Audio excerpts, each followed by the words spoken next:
గతవారం మనం ముజిరిస్ దగ్గర ఆగాం. రోమ్ సామ్రాజ్యానికి నల్లబంగారం అమ్మి వందల సంవత్సరాలు ప్రపంచ వ్యాపారాన్ని నడిపించి చివరికి సముద్రం దాని పేరు మాత్రం వదిలేసి వెళ్లిన ఒక నగరం. ఆ కథ చెప్పినప్పుడు మనలో చాలామంది ఒక్క ప్రశ్న అడిగారు: ఇంకా ఎన్ని నగరాలు మర్చిపోబడ్డాయి? ఇంకా ఎన్ని కథలు మనకు చెప్పబడలేదు? ఈరోజు మనం వెళ్తున్న నగరం సముద్రంలో మునగలే. అది ఇప్పటికీ భూమి మీదే ఉంది.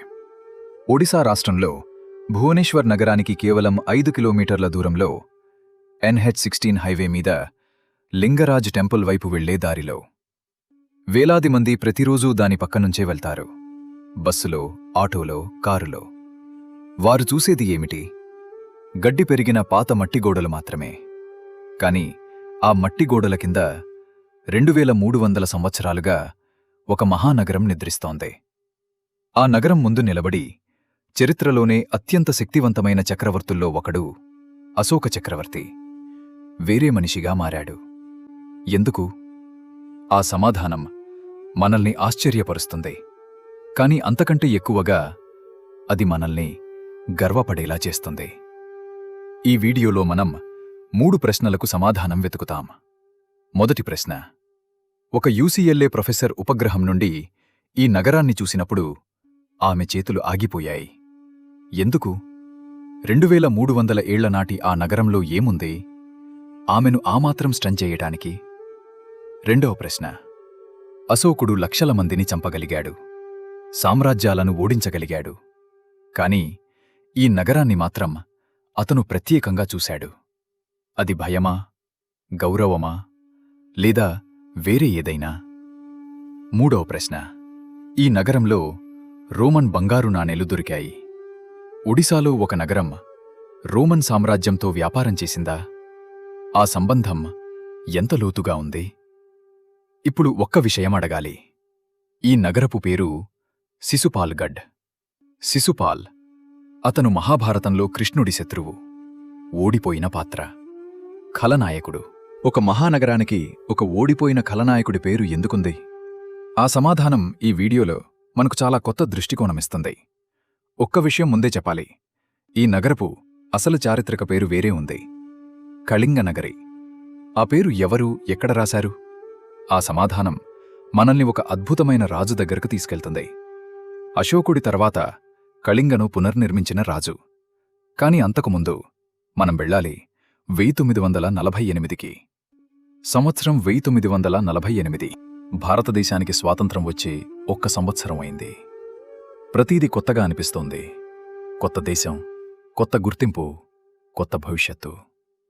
అదే సమయంలో ఆర్కియాలజికల్ సర్వే ఆఫ్ ఇండియాలో పనిచేసే బీబీ లాల్ అనే పురావస్తు శాస్త్రవేత్త భువనేశ్వర్ దగ్గర క్షేత్ర పరిశోధన చేస్తున్నారు. ఆ ప్రాంతం చాలా సాధారణంగా కనిపించేది. చుట్టూ పొలాలు, మధ్యలో అక్కడక్కడక్కడా కొన్ని మట్టి దిబ్బలు. వాటిలో ఒక దిబ్బ అతని దృష్టిని ఆకర్షించింది. ఏదో అసాధారణంగా అనిపించింది. లాల్గారు తవ్వడం మొదలుపెట్టారు.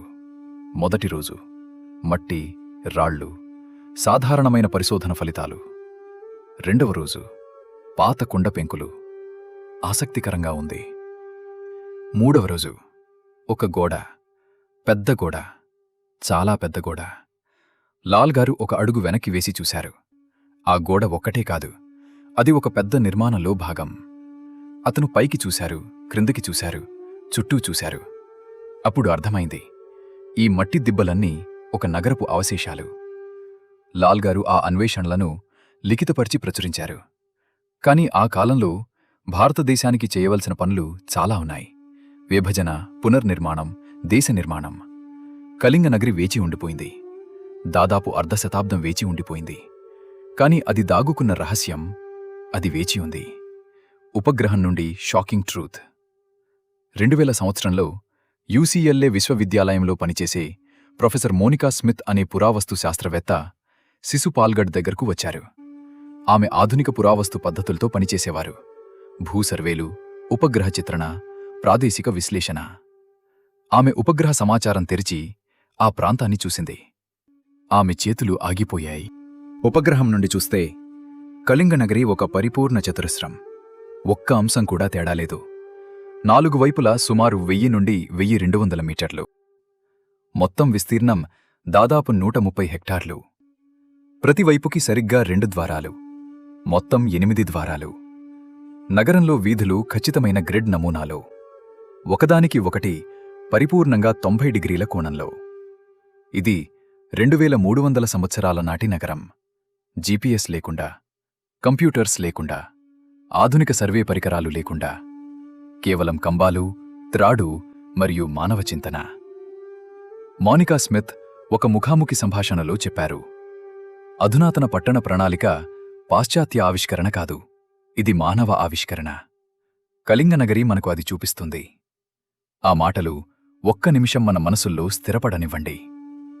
ఒక అమెరికా పురావస్తు శాస్త్రవేత్త భారతదేశంలో 2300 సంవత్సరాల నాటి నగరాన్ని చూసి ప్రపంచానికి చెప్పింది, అధునాతన ప్రణాళిక మన పూర్వీకులకు తెలుసు. న్యూయార్క్ నగరం 20వ శతాబ్దంలో మండలీకరణ చట్టాలను ప్రవేశపెట్టింది. కళింగనగరి అది 2200 సంవత్సరాల ముందే ఆచరించింది. కాని ఈ నగరం అసలు ఏమిటి? ఎందుకు నిర్మించబడింది? ఎవరు ఇక్కడ నివసించారు? దానికి సమాధానం వెతకాలంటే మనం అర్థం చేసుకోవాలి, కళింగ అంటే ఏమిటో. కళింగ్, ఆ పేరే ఒక కథ. కళింగ్, ఆ పేరు మీకు చరిత్ర పుస్తకాల్లో ఒక్క వాక్యంలో కనిపించి ఉంటుంది. అశోకుడు కళింగను జయించాడు. యుద్ధపు భయానకత చూసి బౌద్ధుడయ్యాడు. కాని ఆ ఒక్క వాక్యం వెనుక ఒక విశాలమైన నాగరికత ఉంది. కళింగ అంటే ఇప్పటి ఒడిశా రాష్ట్రం, బంగాళాఖాతం తీరంలో. ఆ రోజుల్లో ఇది ఒక సముద్ర శక్తి కేంద్రం. వారి నౌకలు ఆగ్నేయాసియా వరకు వెళ్లేవి. శ్రీలంకతో వాణిజ్యం ఉండేది. రోమన్ ప్రపంచంతో సంబంధాలు ఉండేవి. కళింగ కేవలం ఒక భూరాజ్యం కాదు, ఇది ఒక సముద్ర శక్తి.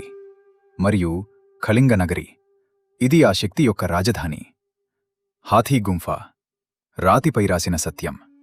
ఇప్పుడు మనం ఒక అద్భుతమైన రాజు దగ్గరకు వెళ్దాం. అశోకుడి తర్వాత కళింగను తిరిగి నిర్మించిన రాజు. క్రీస్తుపూర్వం 2వ శతాబ్దంలో కళింగ చక్రవర్తి ఖారవేలుడు భువనేశ్వర్ దగ్గరే ఉన్న హాథీగుంఫా గుహలో ఒక శాసనం చెక్కించాడు. ఆ శాసనం ఇప్పటికీ అక్కడ ఉంది, రాతిపై 2200 సంవత్సరాలుగా. ఆ శాసనంలో అతను ఈ నగరాన్ని స్పష్టంగా పేర్కొన్నాడు, కళింగ నగరి. ఇదే ఈ మహానగరం నిజమైన చారిత్రక పేరు. కొందరు దీనిని తోషాలి అని కూడా పిలిచేవారు.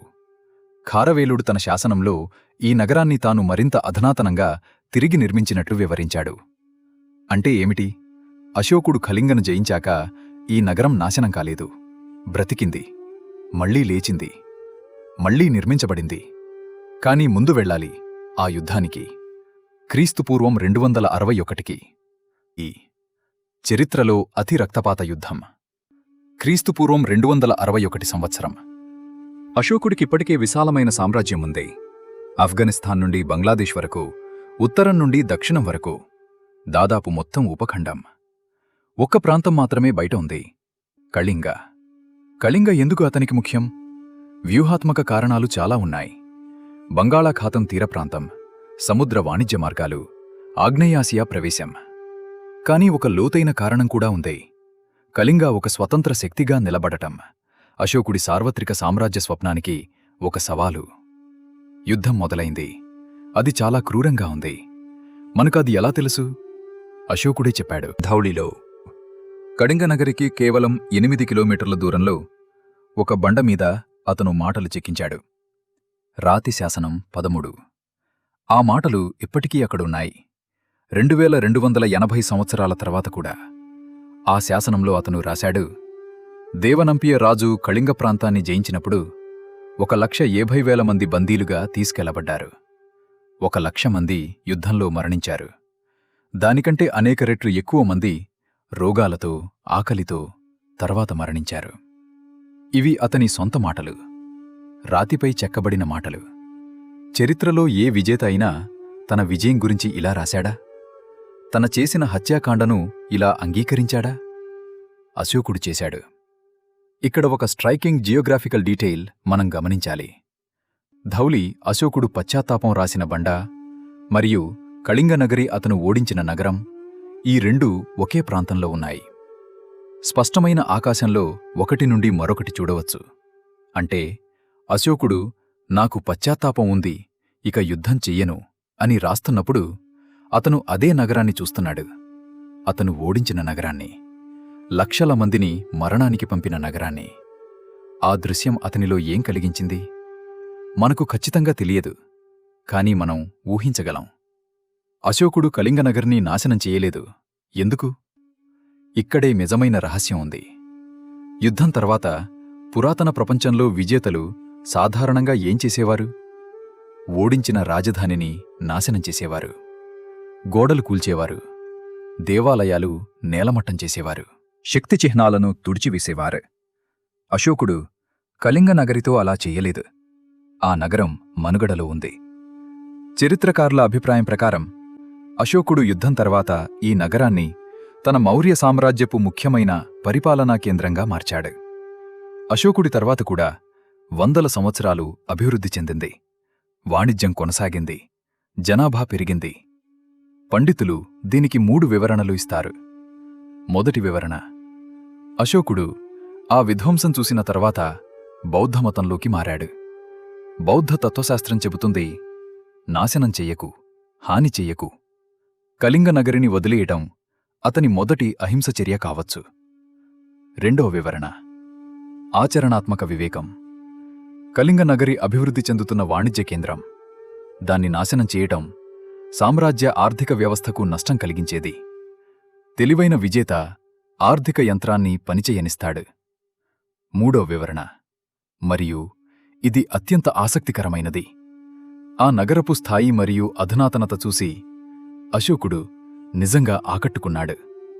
ఒక నాగరికతను గుర్తించాడు, గౌరవం అనుభవించాడు. ఈ మూడింటిలో ఏది నిజమైనదో మనకు ఖచ్చితంగా తెలియదు, కాని బహుశా 3 కలిసి పనిచేశాయి. గుండెలో పశ్చాత్తాపం, మనసులో వ్యూహం, ఆత్మలో గౌరవం. మరియు ఒక వాస్తవం స్పష్టంగా ఉంది: అశోకుడు కళింగనగరిని వదిలేశాడు. ఆ నగరం మనుగడలో ఉంది. అది ఒక సత్యం, మనల్ని ఆలోచింపచేస్తుంది. కాని ఈ నగరం లోపల ఏముంది? ఆ 8 ద్వారాలు ఏం చెప్తున్నాయి? రేఖాగణితం ఒక ప్రొఫెసర్ని మౌనం చేసింది. ఇప్పుడు మనం ఆ నగరంలోకి వెళ్దాం. మనం మాట్లాడిన పరిపూర్ణ చతురస్రం ప్రతివైపు సుమారు 1000 నుండి 1200 మీటర్లు. మొత్తం విస్తీర్ణం దాదాపు 130 హెక్టార్లు, అంటే సుమారు 320 ఎకరాలు. స్మిత్ మరియు ఆమె బృందం వివరణాత్మక పురావస్తు సర్వేక్షణ చేసి ఒక ముఖ్యమైన అన్వేషణను ప్రచురించారు. ఈ నగరంలో స్పష్టమైన మండలీకరణ ఉంది. వివిధ కార్యకలాపాలకు వివిధ ప్రాంతాలు. వాణిజ్యం జరిగే ప్రాంతాలు వేరు, మతపరమైన కార్యకలాపాలు జరిగే ప్రాంతాలు వేరు, నివాస ప్రాంతాలు వేరు. వాటి మధ్య స్పష్టమైన మార్గాలు. ఇది ఆధునిక నగర ప్రణాళిక భావన, మండలీకరణ. న్యూయార్క్ నగరం 20వ శతాబ్దంలో దాన్ని ప్రవేశపెట్టింది. కళింగనగరి అది 2200 సంవత్సరాల ముందే ఆచరించింది. కాని అంతకంటే ఆకర్షణీయమైన విషయం ఆ 8 ద్వారాలు. 4 దిక్కులకు 2 ద్వారాలు, 8 మొత్తం. ఇది సాధారణ సౌకర్యం కోసం కాదు. త్రవ్వకాల్లో దొరికిన కళాఖండాల నమూనా చాలా బహిర్గతంగా ఉంది. వివిధ ద్వారాల దగ్గర వివిధ రకాల వస్తువులు దొరికాయి. కొన్ని ద్వారాల దగ్గర వాణిజ్య వస్తువులు, బరువులు, కొలమానాలు. కొన్ని ద్వారాల దగ్గర మతపరమైన కళాఖండాలు, నైవేద్య సామాగ్రి. కొన్ని ద్వారాల దగ్గర పనిముట్లు, ఆయుధాలు. దీని అర్థం ఒక్కో ద్వారం ఒక నిర్దిష్ట కార్యాన్ని అందించేది. వ్యాపారులు వేరే ద్వారం వాడేవారు, దేవాలయ సందర్శకులు వేరే ద్వారం వాడేవారు, సైన్యం వేరే ద్వారం వాడేది. 2300 సంవత్సరాల నాటి అంకిత మార్గ వ్యవస్థ. కాని ఆ ద్వారాల దగ్గర ఒక ఊహించని వస్తువు దొరికింది: రోమన్ బంగారు నాణేలు. రోమ్ మరియు ఒడిశా ఊహించని సంబంధం. మనం ఆ నాణేల గురించి మాట్లాడాలి. రోమన్ సామ్రాజ్యం మధ్యధరా సముద్రం నుండి బ్రిటన్ వరకు. పాశ్చాత్య నాగరికత యొక్క పునాది. జూలియస్ సీజర్, అగస్టస్ సీజర్, ఆ రోమన్ ప్రపంచం. మరియు కళింగనగరి ఒడిశాలో, భారతదేశంలో. వారి మధ్య వ్యాపారం జరిగిందా? పురావస్తు సాక్ష్యం చెబుతుంది, అవును. శిశుపాల్గఢ్ త్రవ్వకాల్లో 1 మరియు 2వ శతాబ్దాల నాటి రోమన్ బంగారు నాణేలు మరియు కుషానుల కాలం నాటి అనుకరణ నాణేలు దొరికాయి. అంటే అశోకుడి తర్వాత కూడా ఆ నగరం అభివృద్ధి చెందుతూనే ఉంది. రోమన్ వ్యాపారులు ఇక్కడికి వచ్చారు, లేదా కళింగ వ్యాపారులు రోమ్తో వ్యాపారం చేశారు. ఇది ఒంటరి సంఘటన కాదు. గత ఎపిసోడ్లో మనం ముజిరిస్లో కూడా రోమన్ సంబంధాలు చూశాం. ఆ నమూనా నిర్ధారిస్తోంది, పురాతన భారతదేశం ఒక ఒంటరి, లోపలికి చూసుకునే నాగరికత కాదు. ఇది ప్రపంచవ్యాప్తంగా అనుసంధానించబడిన ఆర్థిక శక్తి. కళింగ నగరి ఆ రుజువు. రోమన్ బంగారం ఒడిశాకు వచ్చింది. కళింగ వస్తువులు రోమ్కు వెళ్లాయి. అది 2000 సంవత్సరాల నాటి ప్రపంచీకరణ. 20,000 మంది. అందరూ ఎవరు? ఇక్కడ ఒక మానవీయ క్షణం చేర్చుకుందాం. కళింగ నగరిలో గరిష్ట జనాభా సుమారు 20,000 నుండి 25,000 మంది. మోనికా స్మిత్ బృందం అంచనా ప్రకారం. ఆ 20,000 మంది ఎలా జీవించారు? త్రవ్వకాలతో దొరికిన రోజువారీ జీవిత సాక్ష్యం చాలా స్పష్టంగా ఉంది. ఇనుప పనిముట్లు దొరికాయి. వారి సాంకేతికత అభివృద్ధి చెందింది. జింక, పశువులు, గొర్రెల, ఎముకలు దొరికాయి. వైవిధ్యమైన ఆహారం. టెర్రకోటా విగ్రహాలు దొరికాయి. కళలు అభివృద్ధి చెందాయి. బంగారం మరియు అర్ధ విలువైన రాతిపూసలు దొరికాయి. సంపద ఉంది. హస్తకళా నైపుణ్యం ఉంది. నూలు వేసే చక్రాలు దొరికాయి. నేత పరిశ్రమ ఉంది. ఇవన్నీ కలిపి చూస్తే ఒక అభివృద్ధి చెందుతున్న ప్రపంచవ్యాప్త నగర చిత్రం మనకు కనిపిస్తుంది. మరియు ఇప్పుడు ఒక చిన్న డీటెయిల్. 1990లో త్రవ్వకాల్లో ఒక చిన్న టెర్రకోటా బొమ్మ దొరికింది. కేవలం 5 సెంటీమీటర్ల ఎత్తు. బహుశా ఒక పిల్లవాడి బొమ్మ. అతని అమ్మ మట్టితో కాల్చి ఇచ్చి ఉండవచ్చు. ఆ 20,000 మందిలో ఒక 10 సంవత్సరాల పిల్లవాడు ఉన్నాడేమో, ఆ నగరపు వీధుల్లో పరిగెత్తినవాడు. పరిపూర్ణ గ్రిడ్ వీధుల్లో 8 ద్వారాల చుట్టూ ఒక రోమన్ బంగారు నాణెం చేతిలో పట్టుకుని దానిమీద ఉన్న అపరిచిత ముఖాన్ని చూసి అది ఎక్కడి నుండి వచ్చిందా అని ఆశ్చర్యపోయినవాడు. ఆ పిల్లవాడి కథ మనకు తెలియదు, కాని అతను నడిచిన వీధులు, అవి ఇంకా అక్కడ ఉన్నాయి. మట్టి కింద, మన కాళ్ల కింద. ఆ విషయం తర్వాత మళ్లీ గుర్తు చేస్తాం. ముందుగా వెళ్దాం ఆ పేరు దగ్గరికి. చరిత్ర విజేత కథనం. శిశుపాల్గఢ్. శిశుపాల యొక్క కోట. మహాభారతంలో శిశుపాలచేది రాజ్యరాజు. అతను కృష్ణుణ్ణి పదే పదే అవమానించేవాడు. చివరకు కురుక్షేత్రానికి ముందు కృష్ణుడు అతని 100 తప్పులు క్షమించాడు. 101వ తప్పుకి అతనిని అంతం చేశాడు. మహాభారత కథనంలో శిశుపాల ఖలనాయకుడు. కాని ఆలోచించండి, కళింగ దృక్కోణం నుండి. కళింగ ఒక స్వతంత్ర శక్తి. కేంద్ర అధికారానికి అది మౌర్య సామ్రాజ్యమైన, పౌరాణిక హస్తినాపురమైన, వారు లొంగిపోవడానికి ఇష్టపడేవారు కాదు. వారు గర్వించదగ్గ స్వతంత్ర నాగరికత. ఒక దృక్కోణం నుండి చూస్తే శిశుపాల తిరుగుబాటుదారుడు, వంగని రాజు, శక్తిని సవాలు చేసినవాడు, తన నేలపై నిలబడినవాడు. కళింగ ప్రజలు తమను శిశుపాలతో గుర్తించుకుని ఉండవచ్చు. మేము కూడా శిశుపాలవలే. మేము వంగము, వినము, లొంగము. ఇప్పుడు మనకు ఒక ముఖ్యమైన అవగాహన కలుగుతుంది.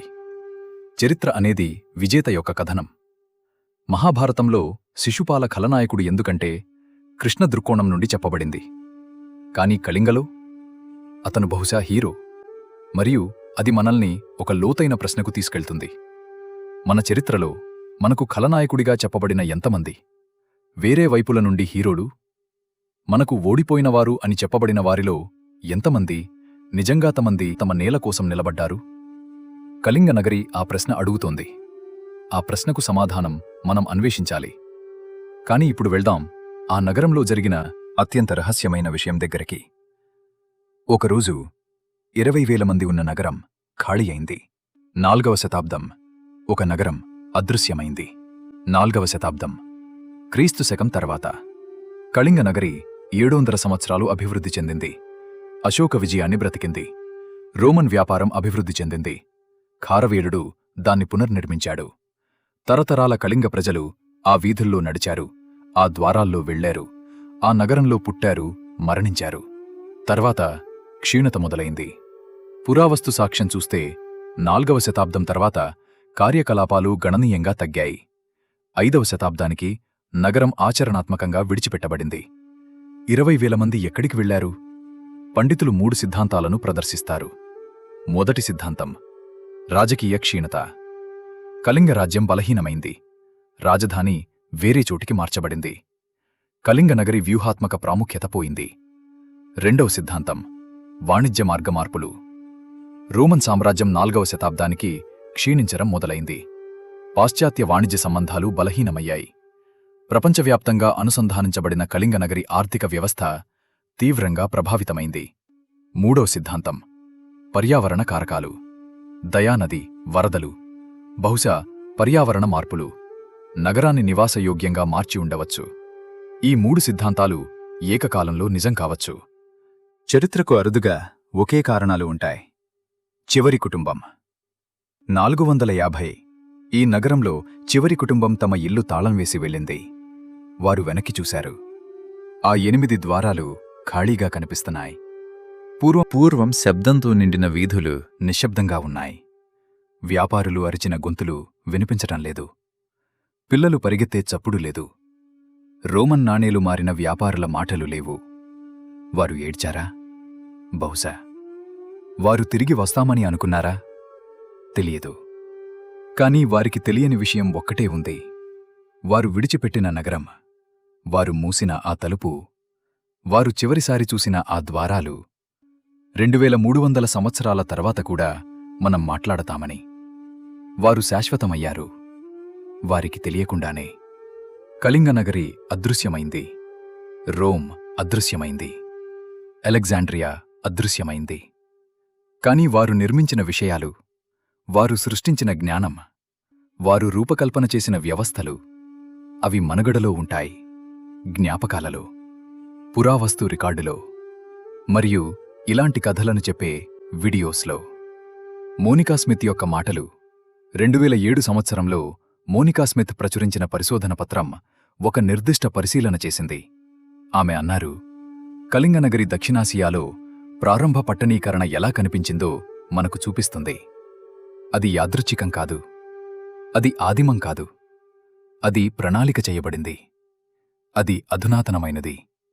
అది ఉద్దేశపూర్వకమైనది. ఆ పదం ఉద్దేశపూర్వకమైనది చాలా ముఖ్యమైనది. ఆ నగరాన్ని ప్రణాళిక చేసిన వాస్తుశిల్పులు, ఇంజనీర్లు, నిర్వాహకులు ఒక ఉద్దేశంతో పనిచేశారు. వారికి ఒక దృష్టి ఉంది.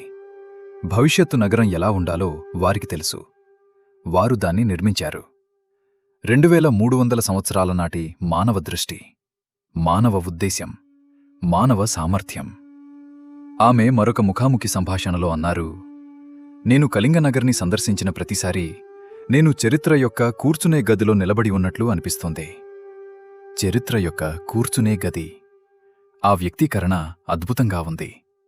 కూర్చునే గది అంటే ఒక కుటుంబం సమావేశమయ్యే స్థలం, కథలు పంచుకునే స్థలం, జీవితం జీవించే స్థలం, సామాన్య క్షణాలు జరిగే స్థలం. కళింగనగరి అది. ఇక్కడ సామాన్య ప్రజలు జీవించారు. ఒక వ్యాపారి ప్రతిరోజూ తన దుకాణం తెరిచాడు. ఒక తల్లి తన పిల్లలకు ఆహారం వండింది. ఒక శిల్పి ఆ 5 సెంటీమీటర్ల టెర్రకోటా బొమ్మ సృష్టించాడు. ఒక సైనికుడు నగర ద్వారం దగ్గర నిలబడ్డాడు.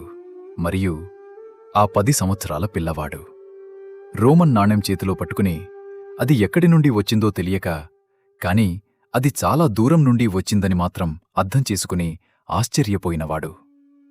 ఆ పిల్లవాడికి తెలియదు, అతన్ని నగరం 2300 సంవత్సరాల తర్వాత కూడా మనం మాట్లాడతామని. అతని వీధులు, అతని ద్వారాలు, అతని అమ్మ కాల్చిన ఆ చిన్న బొమ్మ, అవి చరిత్రలో భాగమవుతాయని. అవి అయ్యాయి. అశోకుడు నేర్పిన పాఠం. ఈ ఎపిసోడ్ మొదట్లో మనం అడిగాం, అశోకుడు కళింగనగర్ని ఎందుకు నాశనం చేయలేదు? అది భయమా, గౌరవమా? ఇప్పుడు మనకు ఒక అవగాహన వచ్చింది. అది బహుశా 2 మరియు అంతకంటే ఎక్కువ. గుండెలో పశ్చాత్తాపం, మనసులో వ్యూహం, ఆత్మలో గౌరవం. అశోకుడు కళింగ యుద్ధం తర్వాత ధమ్మ విజయ ప్రతిజ్ఞ చేశాడు. నైతిక విజయం అంటే బలంతో కాదు, ధర్మంతో విజయం. ఆ పరివర్తన వెనుక కళింగనగరి ఒక అద్దంలా నిలబడింది. అతను జయించిన ప్రజలు నిర్మించిన ఒక అద్భుతమైన నగరం. నాగరికత నిజంగా ఎలా కనిపిస్తుందో అతనికి చూపిస్తోంది. ఆ దృశ్యం అతన్ని మార్చింది. మనం కళింగనగరి చూసినప్పుడు అది మనలో ఏదైనా మారుస్తుందా? మన కథనం మనమే చెప్పుకోవాలి. ఒక ఆలోచనతో ముగించుకుందాం. చరిత్ర పుస్తకాల్లో భారతదేశ ప్రాచీన చరిత్ర అంటే సింధులోయ నాగరికత, వేదకాలం, మౌర్య సామ్రాజ్యం, గుప్త సామ్రాజ్యం. ఆ చట్రంలో కళింగనగరి ఒక అడుగు గమనిక. కాని సత్యం ఏమిటంటే కళింగనగరి ఒక అడుగు గమనిక కాదు. ఇది ఒక అధ్యాయం, ఒక ముఖ్యమైన అధ్యాయం.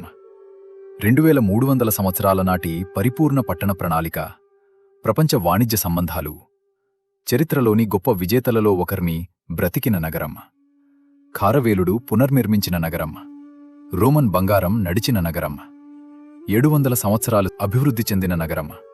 ఆ కథ చెప్పబడలేదు, ప్రధాన పాఠ్యపుస్తకాల్లో కాదు, ప్రజాదరణ పొందిన సంస్కృతిలో కాదు. ఎందుకు? ఒక్కో కారణం వేరేగా ఉండవచ్చు, కాని ఫలితం ఒకటే: మనకు మన చరిత్ర తెలియదు. చరిత్ర తెలియని ప్రజల గురించి ఇతరులు తమకు అనుకూలంగా ఉన్న కథలు చెబుతారు. మన చరిత్ర మనమే తెలుసుకోవాలి, మన కథలు మనమే చెప్పుకోవాలి. కళింగనగరి వంటి స్థలాలు సందర్శించాలి. మనం వెళ్ళలేకపోతే ఈ వీడియో చూడాలి, షేర్ చేయాలి, మాట్లాడాలి. ఇది అహంకారం కోసం కాదు, ఇది ఎక్యురసీ కోసం, ఇది కంప్లీట్నెస్ కోసం. మన నగరాల కథ పూర్తి కాకుండా మన కథ పూర్తి కాదు. ఆ 10 సంవత్సరాల పిల్లవాడు రోమన్ నాణెం చేతిలో పట్టుకున్నవాడు, అతను మనకు ఒక సత్యాన్ని గుర్తు చేస్తున్నాడు. మన పూర్వీకులు ప్రపంచాన్ని చూశారు, ప్రపంచంతో వ్యాపారం చేశారు, ప్రపంచాన్ని అర్థం చేసుకున్నారు. మనం వారి వారసులం, అది మర్చిపోకూడదు. తదుపరి ఎపిసోడ్: సముద్రంలో నిద్రిస్తున్న నగరం. ఈ సిరీస్లో ఇప్పటివరకు మనం 2 నగరాలు చూశాం.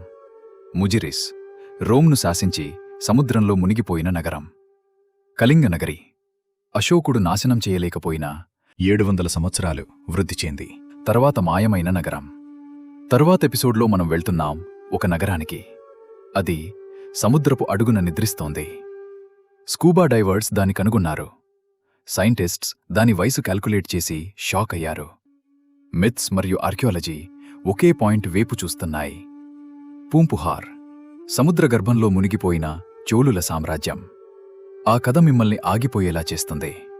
అప్పటివరకు ఈ వీడియో షేర్ చేయండి. ఈ కథ వినవలసిన ఒక్క మనిషికైనా షేర్ చేయండి. మన చరిత్ర మనమే ప్రిజర్వ్ చేయాలి, మన గొంతులు మనమే బలంగా చేయాలి. మళ్ళీ కలుద్దాం పూంపుహార్లో.